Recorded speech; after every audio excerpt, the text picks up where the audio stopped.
햇빛과 공기, 흙과 물만 있으면 스스로 싹을 틔우고 꽃을 피우며 열매를 맺는 식물. 신비롭게만 여겨졌던 식물의 한 사리는 자연으로부터 성장에 필요한 필수 영양소를 얻기 때문이라는 사실이 과학을 통해 밝혀지면서 농업에서는 작물에 필요한 영양분을 모아 만든 비료를 사용해 농작물의 생산성을 크게 높여왔습니다. 하지만 최근 비료 잘못 사용에 의한 염류집적 문제와 환경오염 문제가 대두되면서 비료에 대한 우려의 목소리가 커지고 있는데요. 작물과 환경에 약이 되는 비료의 올바른 사용법에 대해 알아봅니다. 자연계에서 식물은 일정한 장소에서 양분을 흡수해 자라고 죽어 다시 되돌아가 양분이 되지만 빗물과 바람에 의해 양분이 이동하고 다시 빗물로 유입되는 과정, 즉 자연의 물질 순환 과정을 거치면서 자라게 됩니다. 하지만 농경지에서는 농작물이 토양에 있는 양분을 흡수해 성장하고 생산된 농산물 및 농산부산물은 식량, 가축사료 등 여러 가지 용도로 활용되어 작물이 자란 땅으로 되돌아가지 못해 양분이 공급되지 못합니다.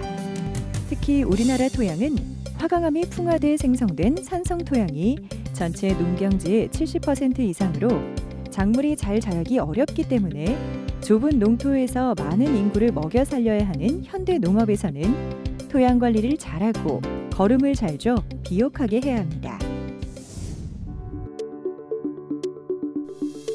현재 비료는 크게 무기질 비료와 유기질 비료로 나누는데요. 무기질 비료는 우리가 흔히 말하는 화학 비료로 화학적 공정을 통해 제조됩니다.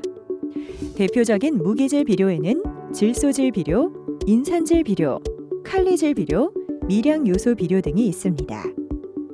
그리고 유기질 비료는 농림축산업과 수산업 등에 의한 부산물이나 음식물류, 폐기물 등을 미생물을 이용하여 발효시킨 부숙 유기질 비료와 콩기름, 모카씨 기름 등을 짜고 남은 찌꺼기를 발효시키지 않고 사용하는 미부숙 유기질 비료가 있습니다. 무기질 비료는 대부분 비료 효과가 빠르게 나타나는 반면 유기질 비료는 토양에서 분해되어 작물에 이용되기까지 시간이 많이 소요됩니다. 농경지에 투입된 질소 성분은 일부가 토양에서 온실가스인 아산화질소로 배출돼 지구온난화를 가중시키고 물로 씻겨 내려가거나 토사가 유실돼 호수나 하천, 바다로 유입되면 녹조 현상이나 적조 현상과 같은 부영양화 현상 등을 일으킬 수 있습니다. 따라서 생산성과 환경 보전이라는 두 마리 토끼를 잡기 위해서는 농경지에 투입된 비료량과 농작물이 흡수한 양의 차이를 나타내는 농업 환경 지표인 양분 수지 관리를 잘하는 것이 무엇보다 중요한데요.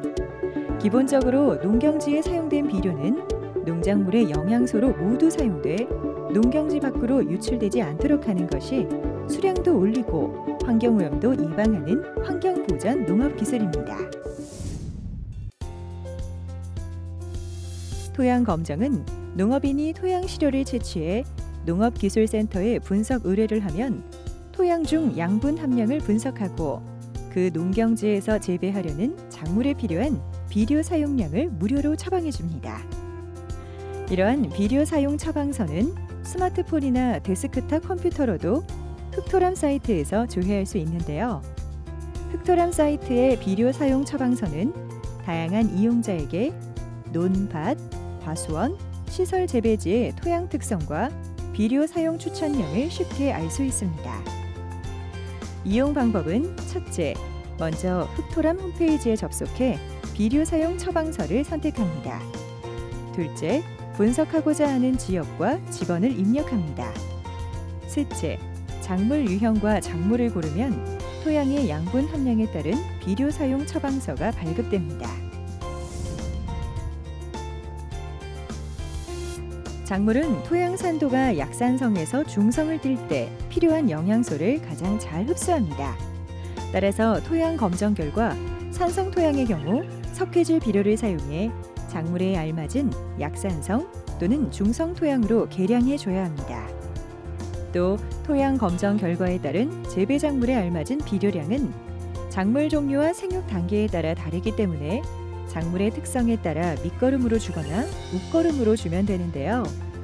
밑거름은 작물을 심기 전에 작물 생육 초기에 필요한 양분을 공급하는 비료이고, 웃거름은 작물이 한창 자라는 중에 필요한 양분을 보충해주는 비료입니다. 그리고 사람이 아침, 점심, 저녁 때에 맞춰 식사를 하듯이 비료도 작물의 생육 시기에 맞춰 공급해줘야 합니다.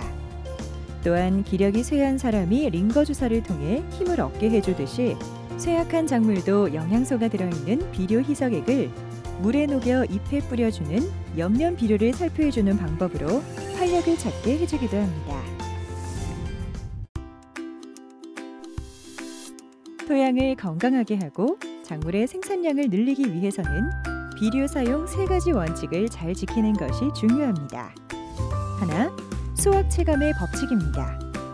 이는 작물에 비료를 주는 양을 점차 늘리면 수확량 증가 폭이 어느 수준 이상에서는 오히려 감소한다는 것입니다. 효율적인 비료 사용이 중요한 이유입니다. 둘, 최소 양분율의 법칙입니다. 이는 작물이 정상적인 생육을 하기 위해서는 여러 가지 종류의 무기 성분이 적당한 비율로 공급돼야 하는데, 이들 성분 중 한 가지 성분만 부족해도 식물의 생육은 그 부족한 성분에 의해 결정된다는 것입니다. 셋, 분할의 법칙인데요. 한꺼번에 많은 비료를 주면 작물은 웃자라 연약해지기 때문에 주요한 생육 시기별로 적절히 배분해 사용해야 한다는 원칙입니다. 그리고 작물은 비료 사용량이 많거나 부족하면 꽃이나 잎, 그리고 줄기에 이상 증상이 나타나기 때문에 매년 매 작기별로 토양 검정 결과와 작물 생육을 잘 관찰하면서 비료를 사용하는 것이 좋습니다.